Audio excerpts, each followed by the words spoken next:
கிறிஸ்துலி என்னை ஊர் கீழ்குளஞ்சந்தரன் ஊர் 27 வருஷமாக நான் இந்த தியான சென்டரில் வந்து கடவுளுக்காக அர்ப்பணித்து என்னுடைய எல்லா எதிர்கால வாழ்க்கையெல்லாம் விட்டு நான் பணி செய்ய வேண்டி சின்ன வயசில் எனக்கு ஒரு ஆர்வம் இருந்தது, சிஸ்டராக போக வேண்டும் என்று. ஆனால் எனக்கு அந்த பாக்கியம் கிடைக்கவில்லை. அதிலிருந்து மேலான பாக்கியம் எனக்கு நிறைய ஆன்மாக்களை ஆதாயமாக்கக்கூடிய நல்ல ஒரு ஆற்றலும் சக்தியும் நிறைய ஆட்களை மனநோய், குடிப்பழக்கம், நைட்டு ப்ரேயருக்கு 3 வேன் வேற கூட்டிகிட்டு வருவேன் எல்லாம்.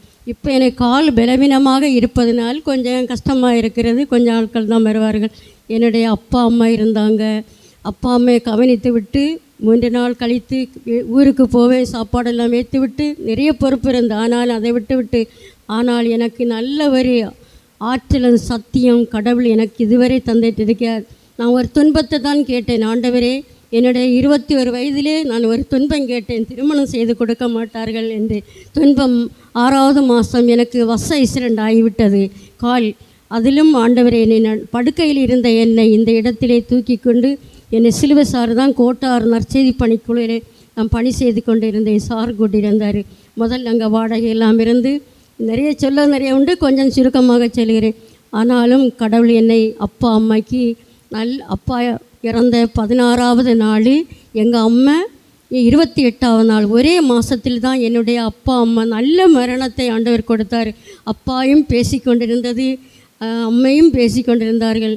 ஃபாதர்கள் எல்லோரும் சொல்லுவார்கள், நீங்கள் கடவுளுடைய பணி செய்வதனால தான் உங்கள் அம்மா அப்பாய்க்கு நல்ல மரணத்தை கொடுத்திருக்கு. எவ்வளோ பேர் படுக்கையில் இருக்கிறார்கள், நீங்கள் பார்க்குறீர்கள், ப்ரேயருக்கு போகிறீர்கள், அதனாலே கவலைப்படப்பா. அதில் 1 மாதம்தான் நான் இந்த தியான சென்டருக்கு வரவில்லை. ஆனாலும் என்னுடைய தங்கைக்கு தங்கை தான் உண்டு. அவளுக்கு 5 வருடம் கழிந்து ஒரு குழந்தை ஆண்டவர் கொடுத்தார். டாக்டரிடம் சென்றால் அவர் சொல்லுவார், உங்களுக்கு 5 வருடம் கழிந்து தானே குழந்தை கிடைத்து, அதே போல் இருக்க எண்ணில் 10 வருடம் ஆனவரும் குழந்தை கிடைக்கவில்லை. ஏராளமான ஆட்கள் என்னிடத்தில் கேட்பார், நண்பர்களும் கேட்பார்கள், உங்கள் தங்கச்சிக்கு பிள்ளை இருக்கான்னு. நான் சொல்லுவேன், தைரியமாக செல்வேன், ஏசப்பா இருக்கார், ஏற்ற காலத்திலே குழந்தை கொடுப்பார் என்று விருக்கமாக நான் கடந்த இந்த டிசம்பர் மாதம் கேட்டேன். ஆண்டவரே, நற்கருணை முன்னை எனக்கு கால் நல்ல கஷ்டமாக இருக்குது, பலவீனமாக இருக்குது. இந்த தியான சென்று விட்டு நான் ஓய்வு பெறுவதற்கு முன்னே உமது பணியை செய்வதற்கு முடியும் என்ன. என் தங்கை பிள்ளைக்கு குழந்தை செல்லும் ஒரு பெண் குழந்தையை தான் கேட்டேன். அது அடுத்த மாதத்திலே குழந்தையை கொடுத்திருக்கிறார். ஒரு குழந்தை கேட்டதுக்கு 2 குழந்தையை கொடுத்தாரே, ஒரு ஆம்பிள்ளையும் ஒரு பொம்பிள்ளையும் கொடுத்திருக்கிறார். 41 நாள் தாண்டி விட்டது. எவ்வளோ மகிழ்ச்சியாக இருக்கிறது. எல்லாரும் சாட்சி சொல்லுகிறார்கள் என்று நான் மனதுக்குள் நினைப்பேன். ஆனால் கடவுள் என்னை படைத்து பராமரித்து பாதுகாக்கின்ற தகப்பன். கடவுளுக்காக வேலை செய்யும் போது ஓடோடி எல்லோரும் கேட்பார்கள், காலை வைத்து விட்டு நீ எப்படி செய்கிறாய் என்று. நான் இல்லை, என் இறைவன் என்னோடு இருக்கிறார் என்று உண்மையாகவும் நேர்மையாகவும் கடவுளுக்காக அர்ப்பணம் செய்ய வேண்டும், வேலை செய்ய வேண்டும் என்று இனியும் நான் செய்வேன் என்ற நல்ல நம்பிக்கை இருக்கிறது. கடவுளுக்கு கோடி நன்றி செலுத்துகிறேன். இறைவன் செய்த எல்லா நன்மைகளுக்காகவும். அடுத்த மாதத்தில் அந்த குழந்தைகளை 2ம் கொண்டு வந்து காட்டி ஆண்டவர் சூப்பராக மாதா சைஸிலே குழந்தைகளை இருக்கிறார். அதிலும் 5 மாதம் நடக்காமல் இருந்தால், இந்த 5 மாதம் நடந்தால் 2 மாதம் நடக்க முடியவில்லை, 7வது மாதம் வரை. ஆனால் நடக்க முடியாத அறுவை சிகிச்சை செய்து கட்டாயப்படுத்தி தான் ஆப்ரேஷன் பண்ணினோம்.